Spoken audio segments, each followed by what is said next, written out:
Hello everyone, it's myself, Jonathan, also known as the PC Genie.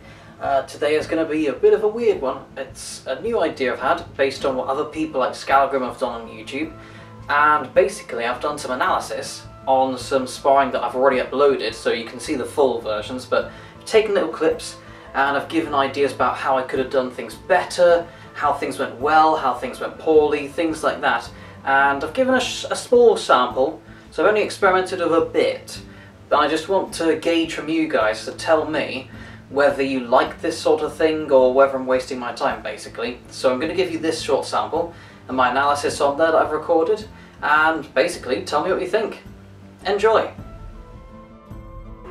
Okay, so you see here, probably went a bit too quickly for you, so let's analyse it again.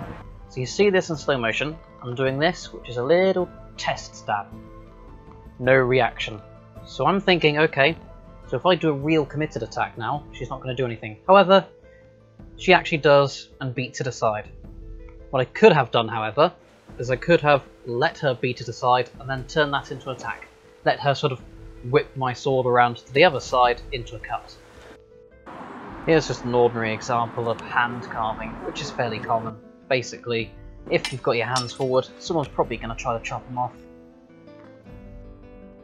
Never underestimate the power of the feint, a pretend attack, which you can follow up with something like a real attack. Unfortunately, doubles are a thing where people end up hitting each other at almost the same time or at exactly the same time, and basically they'd both be injured or dead. It actually happens surprisingly often, even in historical fights, for real. Notice in this bout how I try to bind and control the sword. In the end it works because I end up going around and hitting her. Although this was a bit too slow, the technique idea was good. She was going to beat the sword aside and then riposte in some way. So I'll show you what it would look like if she'd been just a bit faster and how it could have ended up.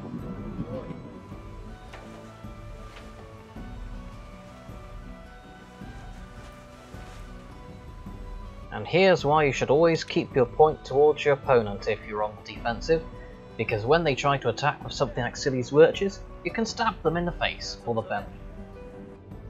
Now watch the distance in this one. It starts at a longer range where you can cut the swords, but then it gets to close play, which is basically grappling, and I throw the opponent to the ground. This is an important point. You should always check what range you're at and what sorts of actions you can do. So that's it for today. Let me know how things went in the comments, and of course, depending on the reactions, I'll either do more of this or look at other topics. But I thank you for watching through anyway, and have a good day everybody. See you in the next video.